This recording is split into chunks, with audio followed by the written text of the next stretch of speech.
مومن کبھی بھلائی سے سیر نہیں ہوتا، نیکیوں سے جی نہیں بھرنا چاہیے۔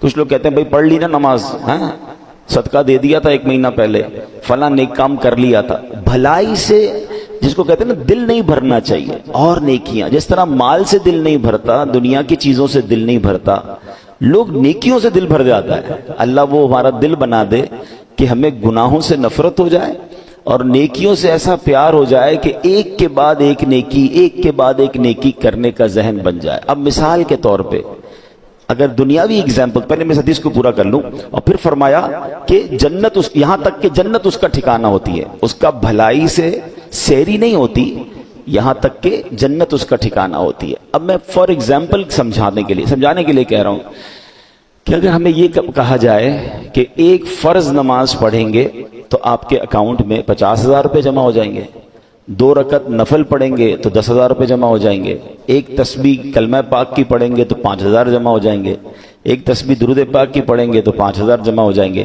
اب بتائیے کتنی تسبیح پڑھیں گے، کتنے نفل پڑھیں گے اور کون سی نماز قضا کریں گے؟ ٹھیک ہے نا؟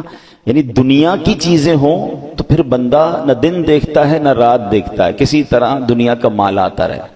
لیکن اگر ہمیں یقین ہو جائے کہ میرا ہر سجدہ، میری ہر نماز، میری ہر تسبیح میرے لیے جنت کے خزانے جمع ہو رہے ہیں تو پھر سیری کیسے ہوگی؟ پھر دل کیوں بھرے گا؟ بس صرف ذہن بنانے کی دیر ہے۔ 50-60 سال کی زندگی میں پیسے مل جائیں تو میں محنت کرنے کے لیے تیار ہوں۔ 60 سال ہی جیئیں گے نا، 70 جی لیں گے، 80 جی لیں گے، کتنا جیئیں گے؟ لیکن مرنے کے بعد قیامت تک قبر میں رہنا ہے، وہ پتہ نہیں کتنے 100 سال رہنا ہے، اور اس کے بعد قیامت کا دن 50,000 سال کا دن، اور پھر نہ ختم ہونے والی جنت جس کی کوئی ایکسپائری ڈیٹ نہیں ہے۔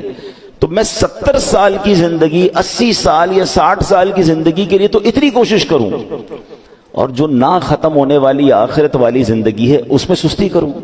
یہ عقل مندی نہیں ہے۔ ایک بڑا پیارا جملہ ہے، عقل مند وہ ہے کہ جتنا دنیا میں رہنا ہے اتنا دنیا کی تیاری کرے، اور جتنا عرصہ قبر و آخرت کا ہے اتنی قبر و آخرت کی تیاری کرے۔ اب یہ فیصلہ ہے کہ کہاں کی تیاری زیادہ کرنی ہے۔ تو بڑی خوبصورت حدیث کا یہ جو جز ہے نا، میں دوبارہ پڑھتا ہوں کہ مومن کبھی بھلائی سے سیر نہیں ہوتا، یعنی بھلائی سے اس کا دل نہیں بھرتا یہاں تک کہ جنت اس کا ٹھکانہ ہوتی ہے۔